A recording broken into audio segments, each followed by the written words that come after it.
Good day, everyone. I am Jordan Madrid, and I would like to share to all the story about the completed assured funded project titled Development of Column-Packed Adsorbent for Chrome Recovery from Tanning Wastewater with project number 08517. The project is mainly implemented by the Philippine Nuclear Research Institute, PNRI, and performed in collaboration with Valenzuela Tannery Corporation and Metals Industry Research and Development Center, or MIRDC. So to begin, leather tanneries use trivalent chromium as a stabilizing and tanning agent in leather production. Basically, the chromium compounds work by cross-linking the collagen subunits in leather. However, not all the introduced trivalent chromium in the system are absorbed by the leather, and some of them can be converted under favorable conditions to the hexavalent form, a carcinogenic form of chromium. Now in this project, we employed a process and developed a product through radiation processing that can be used to recover the unabsorbed chromium from the spent tanning liquor. So if adopted by the industry, the technology would be able to utilize the unused chromium by recovering it from the spent leather tanning liquor and by reintroducing it again in the subsequent batch of tanning or retanning processes. With the process and product developed capable of recovering chromium from the tanning liquor, the effluents that can be discharged is relatively free from chromium, being able to comply with the regulatory limit set by DENR.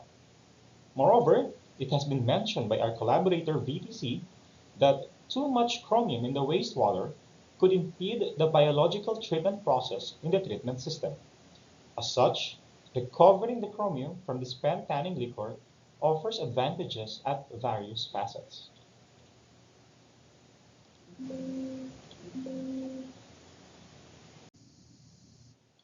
Now, along the way, we have consultative meetings with Valenzuela Tannery Corporation to ensure suitability of the technology being developed. The grafted adsorbent was produced through radiation processing, particularly via electron beam irradiation for the radiation graft polymerization of glycerol methacrylate from the polypropylene substrate, after which the resulting material is functionalized by introducing different chemical groups into the grafted adsorbent to impart enhanced adsorption capacity.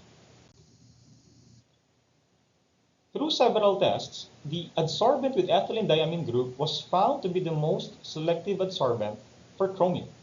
The adsorbent exhibited properties such as high selectivity towards chromium, coupled with fast and high adsorption capabilities, and reusability, being reusable for at least 20 times in batch mode and 10 times in column mode. Now, prior to the testing of actual spent tanning liquors, the pre-treatment steps including precipitation, stirring, settling, and filtration were also optimized. Pre-treated tanning liquors were used to test the adsorption capability of the adsorbent in column mode. Matrix effect was observed to have a large impact in the adsorption efficiency. So the adsorbent was also tested in bench scale to treat 400 liters of pre-treated actual spent tanning liquor sourced from the Valenzuela Tannery Corporation. Here, a 3D printed enclosure produced in collaboration with MIRDC was used. The column-packed adsorbent was able to treat 400 liters of around 1 ppm of chromium with the resulting effluent passing the regulatory limit set by DENR. So this is my final slide. Basically, this work demonstrates the importance of innovation in solving practical problems in the Philippine industry. It also shows one of the many examples of benefits that could be derived from nuclear energy in non-power applications. I hope that this inspires more works that would utilize atomic energy for Philippine progress. Thank you for your attention.